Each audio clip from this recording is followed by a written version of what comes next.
This 39 Dunedin News Bulletin proudly brought to you in association with Alex Campbell's Menswear.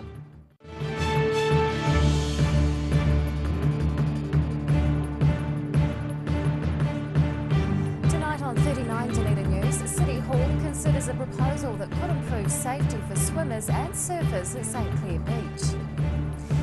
We find out why a group of Polynesian cyclists are traversing the length of the country and setting a new record. And we meet some of the new apprentices learning their trade at the nation's oldest botanic garden.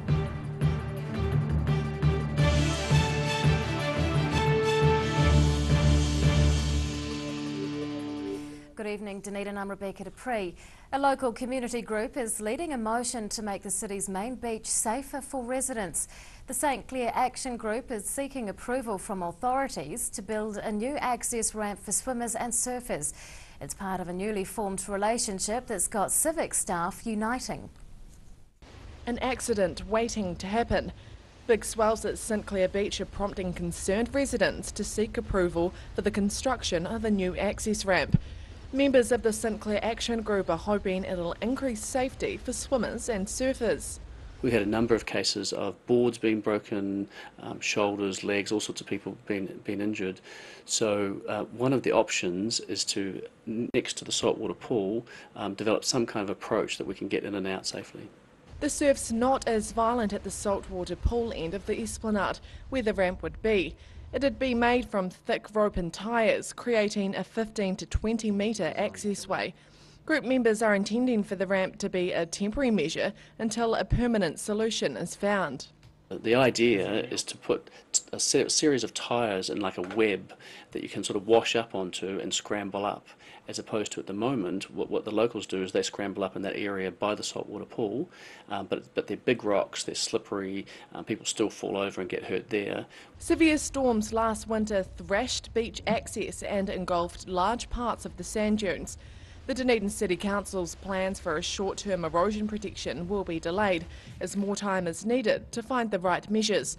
The St Clair Action Group is working with both the regional and city councils to look at access and wider issues within the beach.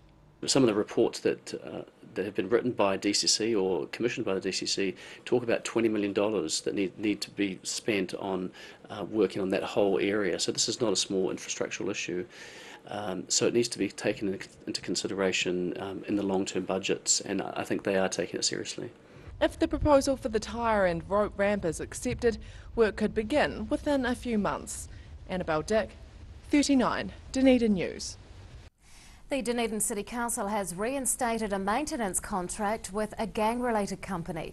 The $52,000 contract was suspended in December when the lead man involved was arrested. Albert Epiri is the Black Power leader and behind the company at Maori Kohatsu Limited. It's contracted to control weeds and litter and maintain public pathways. Epiri faces 3 charges relating to dangerous driving and possessing cannabis for supply. He's pleaded not guilty and is on bail awaiting a case review hearing. The council says his company is doing a good job. More than 24 cyclists have pedalled into the city on their journey from one end of the country to the other. They're riding from Bluff to Cape Reinga to encourage Maori and Pacific people to take better care of their health, and they're setting a new record along the way. Resting their well-worked legs, these cyclists have just arrived in Dunedin on their 15-day journey from Bluff to Cape Reinga. They're spreading a message among Māori and Pacific communities that more people need to access healthcare and in particular cancer services. Many of us have know someone in our families close to us who has passed away from cancer. And so this is a vehicle for them to share that message around cancer, and it's also interesting to see the amount of families here that are impacted by diabetes, cardiovascular disease as well. Statistically, Māori and Pacific people are less likely to access cancer-related services and information. That's partly due to cultural and structural barriers. The word uso is Samoan for brother, and in this context is also being used as an acronym for understanding, strengthening and overcoming. There's so many programs out there that are not probably working as effectively as they should be, but also just simply by leading by example. This undertaking is the reverse of a journey completed in 2012 when 16 cyclists travelled from Cape Reinga to Bluff. That was the first USO bike ride, and members are excited about being the only Polynesians to cycle Aotearoa both ways in promotion of health and well-being. But having a vehicle where you can share these sorts of stories opens things up for conversations, and then it leads on to actions to what we can do about making change. The journey's just over 2,200 kilometres and is being supported by the New Zealand Cancer Society. While in Dunedin, riders are engaging with the local Polynesian community, sharing their health-related stories before heading north. Rosie Mannins, 39, Dunedin News. More reports have emerged of a suspected male prowler in South Dunedin. Police are warning residents to be vigilant, with multiple complaints about a young man peering in windows and knocking on doors. A Millington Street resident has noticed suspicious activity around her house over the past 3 weeks. Someone smashed a window and a neighbour saw a man on the property who claimed to be looking for a dog. That's what the suspected prowler has been telling people when confronted. He's been seen hanging around Corstorphine houses, and police are urging residents to report any further incidents. The latest crop of horticultural apprentices are getting stuck into work at the country's oldest botanic garden. 3 passionate green thumbs have been selected to complete their tertiary studies at the Opaho facility, and they're hoping their time in the greenhouse will bloom into a career. Mucking in, these new horticulture apprentices are getting straight to work as they begin a lengthy stint at the Dunedin Botanic Garden. The 3-year program is all about giving them hands-on experience in their chosen field. It's a great mix of both the practical training as well as the theoretical base, where they understand both they can do the work, but they can also, more importantly, understand the science behind what they're doing. The intensive course serves as a full-time job and part-time study for the apprentices. It's that mix that makes it an appealing opportunity for those who are passionate about plants. I've sort of known about it for years and years and years, and this is the 3rd time I applied and I finally got in, so it's something I've wanted to do for a long, long time. 2 of the 3 new apprentices will spend most of their time moving between the garden's various collections. The other newbie is happy to spend her time getting hands-on in the new propagation facility, all while gaining sought-after skills. I'd like to get some experience in the gardens, and I get the qualification at the end as well. The garden currently has 9 active apprentices at varying stages of their qualifications. The latest batch are keen to learn from those who have come before them, as well as permanent staff. I'm just so passionate about plants, and I just thought this would be an amazing experience with all the people that work here and all the knowledge that goes on. And and I've known people that have done it, and so I had some good feedback, and I just seems like a great opportunity. After 3 years at the garden, the apprentices will have earned a certificate in horticulture. It's a qualification they hope will keep them working in the great outdoors for many years to come. Ruby McAndrew, 39, Dunedin News. Still to come on 39 Dunedin News, the Southern Sinfonia is no more, and it's display time for the city's model engineers.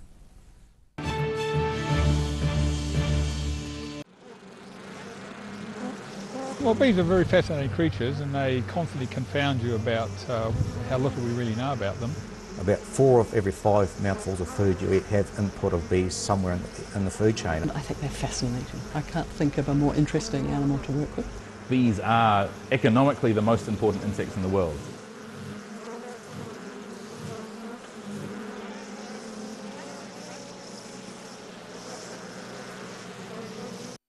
We're at Alex Campbell's. We've got far too many shirts. We've got buy one, get one free at the moment on all shirts. Business shirts, short sleeve shirts, you name it.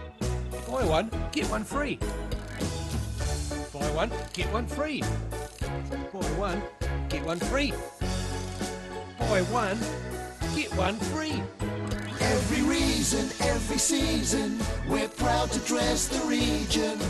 Alex Campbell Menswear, it fits.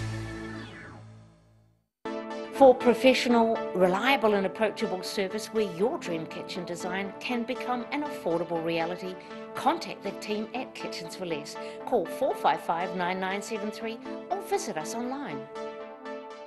It's all about our customer care, great food, great coffee, and supported by some awesome staff. We think it's really important that the customers, when they come in here, have a good experience and leave wanting to come back. And I think in a nutshell, that's what the good oil's all about. Mobility scooters Otago's. Mobility scooters, new and used, electric manual wheelchairs, strollers and walkers. Free home demonstration and delivery. Call Tony on 03 455 2875 or visit our showroom, 211 King Edward Street, opposite Westpac. Are you looking to add a new dimension to your home? A Christie's glasshouse and shed will add value to your property and increase your gardening pleasure, and can be easily ventilated during the day. A Christie's garden shed is a brilliant addition to your backyard, adding to your storage capacity. The great Kiwi glasshouse and shed come in all shapes and sizes, are manufactured in Dunedin and come in a range of nature-inspired colour steel colours or metallic zinc aluminum finish. Choose the Kiwi shed that has stood the test of time. Choose Christie.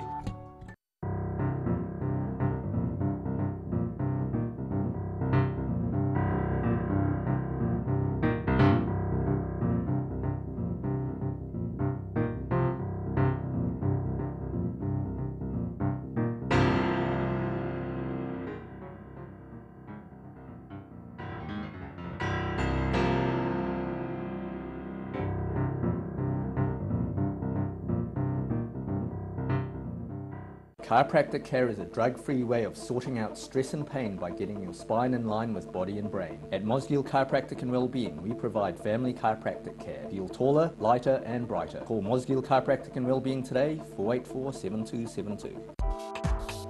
Don't miss the home show. Lots of great ideas, great prizes, great deals, kitchens, bathrooms, furnishings and lots more. The Epicentre Moore FM Arena, 4th, 5th, 6th of March. Adults $10, children free. See you at the home show. Hello, I'm Dougal Stevenson. Welcome to Museum Diaries, the programme where we delve deeper into the museum vaults. So this week, Greek ceramics, the Otago shag. Yes, we do have one. Early hominid stone tools and what they meant to early civilization and what they mean to us. And you'll love this, Thomas Jeffrey Parker's glycerin stomachs. Here's something else to look forward to sinking your teeth into every weekend with the Otago Daily Times, the Weekend Mix, your guide to what's hot in fashion, entertainment, food and more. New weekend magazine in your ODT. Pick up your copy this Saturday. Welcome back. Local house prices are down slightly for the start of the year compared to December, and less properties are selling. There were almost 100 fewer homes sold in January than in the previous month. The average price was down 3% to $300,000. But the Dunedin market is still performing better than it was a year ago. Real estate commentators say there are fewer listings across Otago, which is limiting buyer choice and impacting on sale volumes. And on that note, let's take a look at today's markets. And the NZX 50 has closed the day down 53 points. It's now at 5,934. The Dow Jones is down 255 points. To the exchange rates, the Kiwi dollar closes the week down against all the currencies that we follow.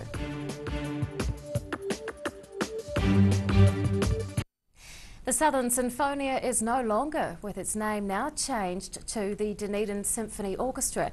It comes as the institution celebrates its 50th anniversary, and General Manager Philippa Harris joins us to explain. Good evening. Good evening. What's behind the name change? Well, for many years we've had the word Sinfonia as part of our name, and when we started it reflected the size of the operation. But over the years the orchestra's grown and we do a much wider variety of repertoire, and so we're more of a symphony orchestra than a symphonia. And so it's really to mark the development of the orchestra, and the 50th anniversary year was a really good time to do that. For a while we were doing a bit of touring funded by central government funding, but that funding has stopped. And so we really are a Dunedin-based orchestra anyway. It's where our players are, it's where we perform the most, it's where we get our support. So to call ourselves Dunedin Symphony Orchestra is a real reflection of who we are and what we do. Will it see a breakaway from the regions? No, not really. It was easier to tour to the regions when there was central government funding. But we will most certainly tour there just as often as we possibly can. And in fact, last year we went there. We went to Wanaka and we're in the Festival of Colour. So no, definitely not. And interestingly, a lot of our audiences come from around the regions. There's a couple from Manipuri, There's a couple from Oamaru, so we draw a lot of support from those regions anyway, and some of our players come from around the place too, Invercargill, Arrowtown, Wanaka. Yeah. So no, we're very much part of Otago and Southland. How has the name change been received so far? Oh, very positive. Everyone's asking, what took you so long to change your name? So I think they recognise that it does reflect who we are and what we are. So no, very positive feedback. Now you've got 50th anniversary celebrations coming up. How can you tell us a little bit about what's in store? Oh, certainly. Well, we start with a big bang. On the 9th of April is our first concert, and that's a gala concert. And there is no better work to celebrate the 50th anniversary than with Beethoven's Ninth, the Ode to Joy. Our partners in crime for the evening are City Choir Dunedin. They've been our performance partners for 50 years, so it's great to have them. So that's a big start to the year. Oh, and we've got Tequin Evans conducting it, and another local boy who's made it good overseas, Jonathan Lamalu, so we're very pleased about that. We finished the year with an extra concert in the Otago Festival of Arts. That's with work by Anthony Ritchie. And all through the year we've got people who've worked with us over many years, who've started their careers with us, and local artists too, Michael Houston, etc. And then we're also commissioning a history of the orchestra. So we're really marking it in a big way. Very busy. Now the orchestra is also moving premises. Yes, on top of everything else. Yeah. It wasn't planned. We got an invitation to move into the Hanover Street Baptist Church. And we have outgrown our current premises, so this is an excellent move for us. What's the cost of moving into Hanover Hall? It's going to be quite a lot. It's somewhere between $250,000 and $300,000. We're just working on the acoustic materials that we have to put in to dampen the sound, but it is an enormous rehearsal hall and it's going to work really well. Dunedin Symphony Orchestra General Manager Philippa Harris, thank you very much for your time. Thank you. After the break on 39 Dunedin News, model engineering enthusiasts are in for a real treat. And we'll take a look at the results of this week's online poll. Do you want support for your breathing? You are not alone. In New Zealand, over 600,000 people have some form of breathing difficulty, especially with the high pollen season in New Zealand. Puff Plus is an excellent natural product developed to support lung function and breathing difficulties. Puff Plus is so effective, you get a no questions asked, money back guarantee on the first purchase. Give it a go, you have nothing to lose. Call now, 0800 502 402. Take as directed. If symptoms persist, see your healthcare professional. Are you within your legal rights to take one life in order to save another? Welcome to the ambiguities of law. Because whilst the law may be clear, there is still room for both yes and no. What? No! The decision will depend on logical thinking and the art of argument. And this is what we learn at New Zealand's first and world-renowned law faculty. You can stop now! I'm Latafale, and this is my place in the world. Take your place in the world!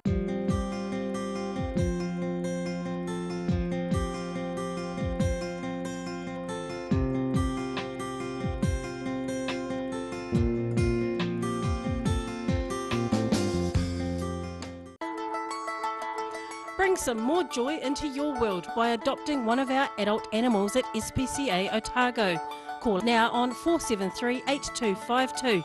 Please adopt a pet now, they will love you forever. Pallet fires are growing in popularity in Otago with people who want a clean and efficient form of home heating. The sight of a burning flame without the problems of chopping, stacking and carting wood around is a winner. Pallet fires, so easy, so efficient. Mosgiel Mowers Plus can help you with products to make your garden maintenance jobs easier. Lawn mowers, ride-ons, chainsaws, line trimmers. Sales and service are our specialty. Mosgiel Mowers Plus. Phone 489 3572 22B Gordon Road, Mosgiel. Grandad loved his family and surfing, in that order. He taught me to surf and we spent a lot of time in the water together over the years. When he died, I strapped the camera to the nose of his old board and filmed the paddle out at St. Clair. Gillian's played the video on the big screen at his funeral. Grandad would have loved having everyone come out one last surf with him. Gillian's Funeral Services, helping families celebrate the lives of their loved ones for generations. Gillians.co.nz. Pregnant? Need to talk? 24 hours a day, 7 days a week. Pregnancy counselling services are here to help. It's free, it's confidential. Call us now on 0800 773 462.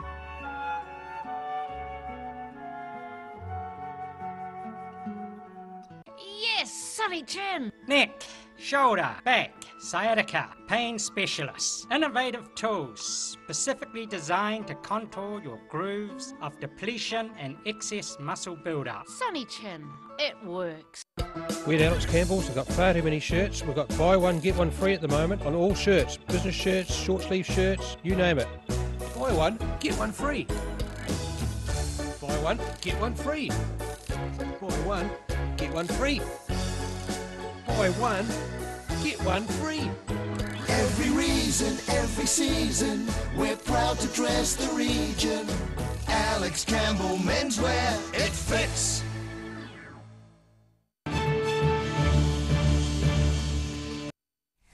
Welcome back. Model engineering enthusiasts are publicly showing off their pride and joy for a yearly festival. Thousands of handcrafted machines are on display, giving young and old alike a glimpse into the hobby. And the event is helping modellers create an important milestone. Tiny trains, planes and automobiles all in working order. A variety of vehicles, big and small, are among the attractions at the Otago Model Engineering Society's Festival Week show. It's attracting young and old to St Kilda. It's the 80th year of the Otago Model Engineering Society, and this is our annual Festival Week exhibition, but with a particular emphasis on past as well as the present, because it's a significant year. It's a chance for society members to showcase their engineering skills. Forrest says the club's the second oldest in the country, so there's plenty for the public to see. The exhibition's also demonstrating technological advances over the decades and how much model engineering has changed. So much is done these days with electronics. It's marvellous, the lighting effects and all that sort of thing you can get. And of course, ways of working have changed as well, and new materials have become available. I mean, polystyrene wasn't around 80 years ago or even 50 years ago, so that's used a lot these days. Traction engines and miniature steam, diesel and electric locomotives are on show, as well as a display by the Otago Aero and Vintage Machinery Clubs. There are model railways and even small racing cars that can reach up to 170 kilometres an hour. It's all making for a bigger festival than in previous years. Looking at the hall, this is about the best display I can remember it being, and people have really made an effort to bring things along, and the way it's displayed this year is a bit different to what we've done it previously as well, and it just seemed to have got a lot more in the space. The number of models on display is growing all the time, and organisers are chuffed with the turnout so far. The open week at the Society's headquarters ends on Sunday. Ruby McAndrew, 39, Dunedin News. The New Zealand Transport Agency is planning to separate cyclists from traffic on the city's one-way system. It'll cost about $8 million to create raised cycle paths along the two inner-city stretches of State Highway 1. This week's 39 Dunedin News online poll asked if you would cycle the one-way system if it was separated from traffic. 42% of you said that you would, but 58% of you said you wouldn't. Well, the city is about to experience its yearly influx of tertiary students. Orientation starts in just over a week and classes are set to resume shortly afterwards. Next week's 39 Dunedin News online poll asks if you're looking forward to the return of students. You can vote at our website dunedintv.co.nz. And now recapping tonight's top stories on 39 Dunedin News. Members of the St Clair Action Group are seeking approval to build a new beach access ramp to increase safety for swimmers and surfers. More than 24 Polynesian cyclists are in Dunedin on their record-setting health promotion journey from Bluff to Cape Reinga. And a new crop of apprentices have started working at the Dunedin Botanic Garden, cultivating their careers in horticulture. And it's time now to find out what's going to be in Saturday's Otago Daily Times, and Phil Somerville joins us. Good evening. Good evening. Well, with the arrival of students, we're looking at student flats, and there's a glut this year. Student numbers have gone down a bit, and that's what's happened. I'm looking forward to their arrival anyway. There's a prominent retired Dunedin psychiatrist has been sentenced today on 2 counts of indecent assault, so look for that in the paper. The mix, fashion, film, puzzles, so on, food, but we're also focusing on Valentine's Day, unwrapping romance. And a special day on Sunday, your first wedding anniversary too, I understand. It is indeed. Well, congratulations. Made it. That's great. Well done. I should mention Lisa Scott's column. It's most amusing too, and on parallel subjects in the mix. So keep an eye out for that as well. That's all in tomorrow's ODT. I look forward to reading it. Thank you, Phil. Time now for tomorrow's weather.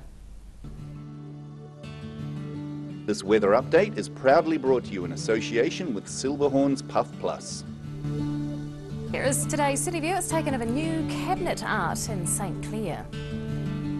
Around the city at 3 o'clock today, 17 degrees in the central city, 20 at the Gardens and 21 out on Otairi. To the situation, and the anticyclone is moving away now. A trough of low pressure and a cold front is developing in the Tasman. A warm, humid northerly flow will increase over the country early next week, something to look forward to.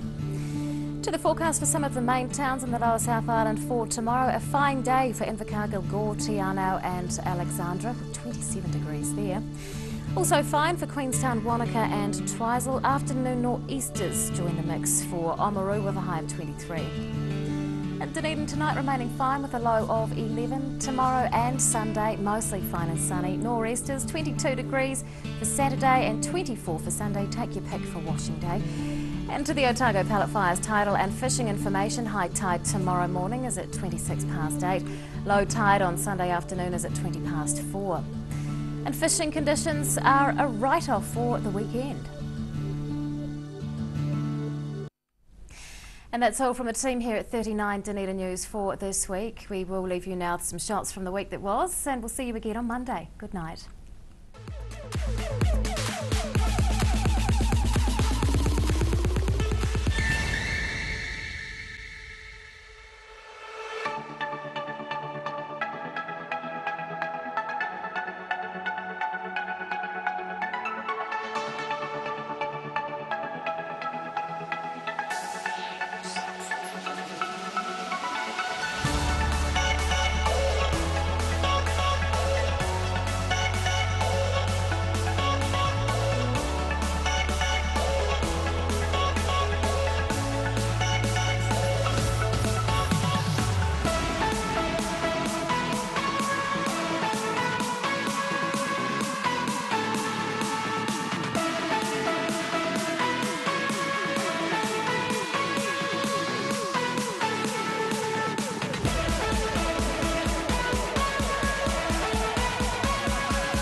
This 39 Dunedin News Bulletin proudly brought to you in association with Alex Campbell's Menswear. Supporting local content so you can see more of New Zealand on air.